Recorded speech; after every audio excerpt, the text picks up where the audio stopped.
Good morning mga ka-cluster. Nandito po tayo ngayon sa ating alagang itik. Muli po magpapakain ako ng aking mga alaga at magandang umaga po sa inyo lahat.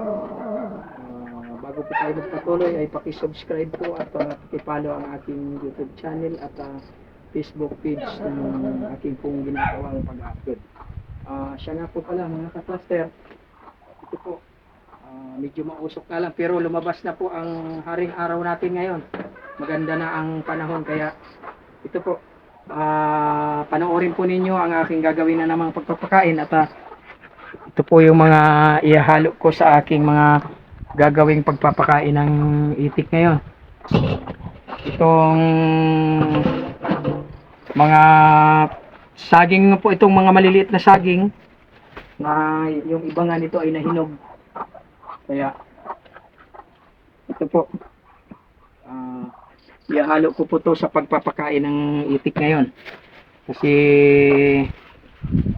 kung inyo pong nakikita ay ito po mga balat ng saging na hinog na nilaga. Ito po ay ihahalo ko sa tinadtad at ito pong mga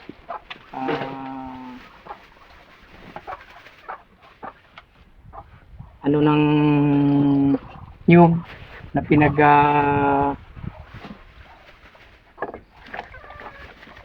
ito po mga ka-cluster ito po ang ating gagawing pagpapakain ngayon na panghalo. Kaya samahan niyo po ako at panoorin po ninyo ang aking pamamaraan sa pagpapakain.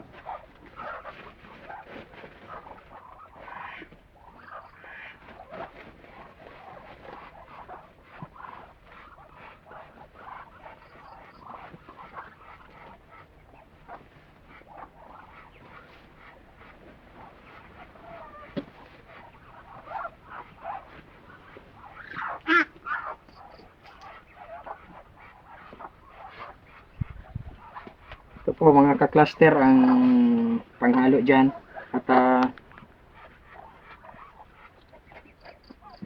tapos apat na klase po itong aking pinaghalo-halo sa pagpapakain ng itik pato at ito nga po kung inyo pong nakikita mga ka-cluster ay ito hinog na saging na maliliit. Sinasama ko po yan dito.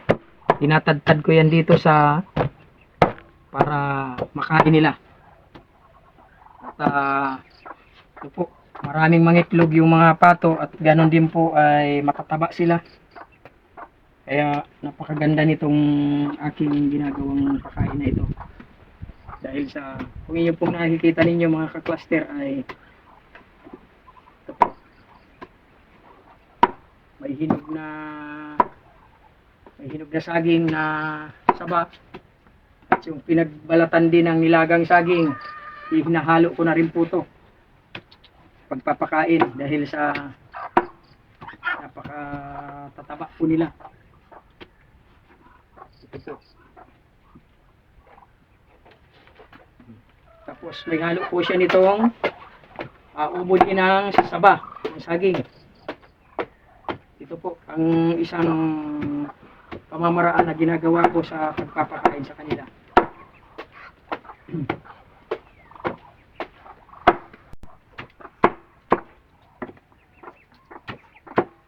Ito na po mga ka-cluster ang ano niya, no? Nahalo na po ito sa mga tinadtad na balat ng saging, yung hinog na saging at ito po mga ka-cluster.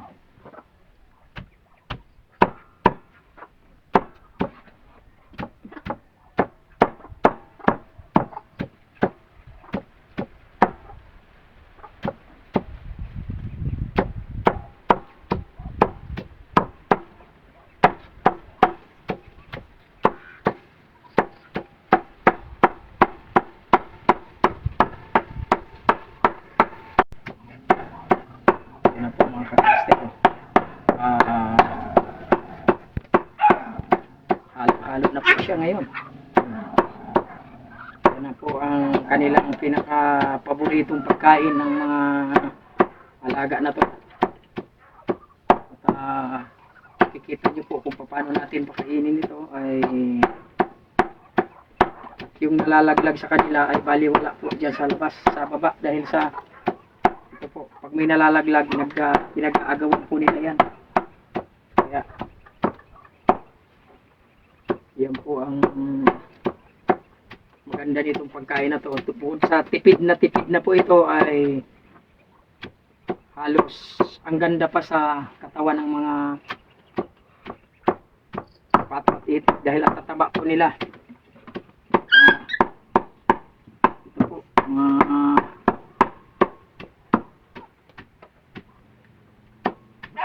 halong-halo na yung mga hinog na saging na maliliit, tapos yung mga balat ng pinaglagaan ng hinog na saging dito ay ito po. Nakikita po ninyo mga ka-cluster, ay ilalagay ko na dito sa langgana na siyang paghahaluan ko ng aking mga tinadtad o pinaghalo-halong pagkain ng ngayong umaga. Ito po, samahan po ninyo ako mga ka-cluster at tignan po ninyo ang aking pamamaraan sa pagpapakain ng aking mga alaga. May mga sapal po ito ng nyog at may mga ubod ng saging at may hinog na saging. Yan po. Ako ninyo mga ka-cluster ay talagyan po natin to ng tubig para hindi po siya nagtatalsikan habang pinakain ng mga ating alaga. Ito po. At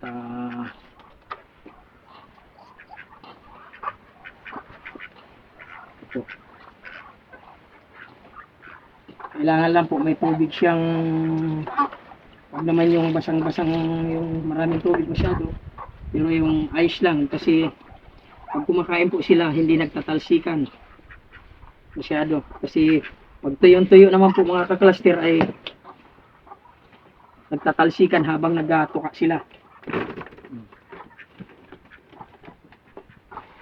Ito mga ka-cluster ang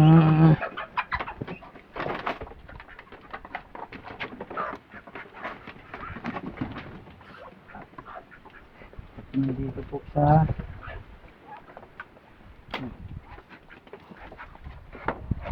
yan po.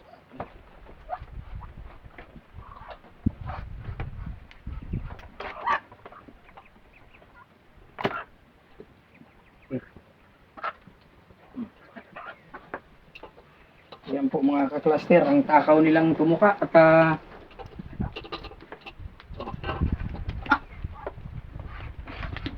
ang taba po mga ka-cluster, taba ng katawan. Bilog. Bilog ang katawan nila sa kanilang mga kinakain. Dahil sa yan po ay napakatipid pong pagkain nila. Kasi sa mga kids ngayon, kailangan ay mag-isip tayo ng mga pwedeng masustansya rin sa kanila at yung importante yung mataba sila sa kanilang mga kinakain. Kaya nakikita po ninyo ang takaw nitong mga ito ay yan po mga ka-cluster, napakatatakaw nilang tumuka kasi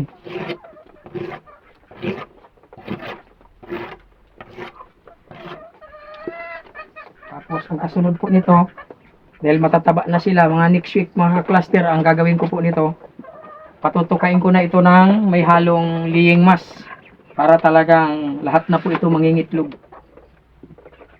Kasi talagang yan po ang importante, tumaba muna sila.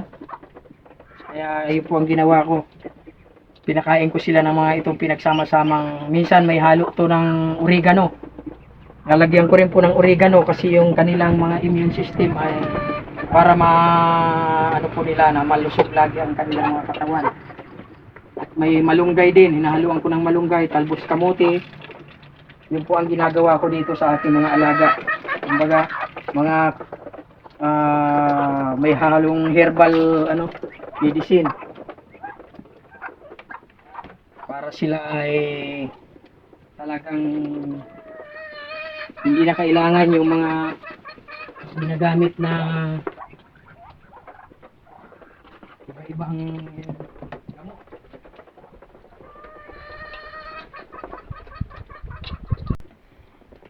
Ito po mga ka-cluster ang sa ngayon ay ayun, mga busog na sila. Halos kaunti na lang yung natitira nung nilagay kong pagkain nila sa planggana. Ito po yung kanilang yung sisiw na yun. Halos padalawang linggo pa lang po yan, pero ang laki na kaagad. Ang bilis nilang kasi yung natira kong pagkain ng early wins noon sa baboy ay nang hinayang man ako, ginamit ko pong panghalo doon sa pagkain nila. Kaya ayan, saka yung mga kinakain ng pato ngayon, yun din ang kinakain nila, may halo nga lang na iba-ibang pati kanin, nilalagyan ko yung kanilang patuka. Kaya temo ang laging mga busog po yung mga sisiw na yan. Mahigit 1 linggo pa lang po yan, pero nakikita nyo ang mga malalaki na. Ito po mga ka-cluster ang aking bagong video ngayon.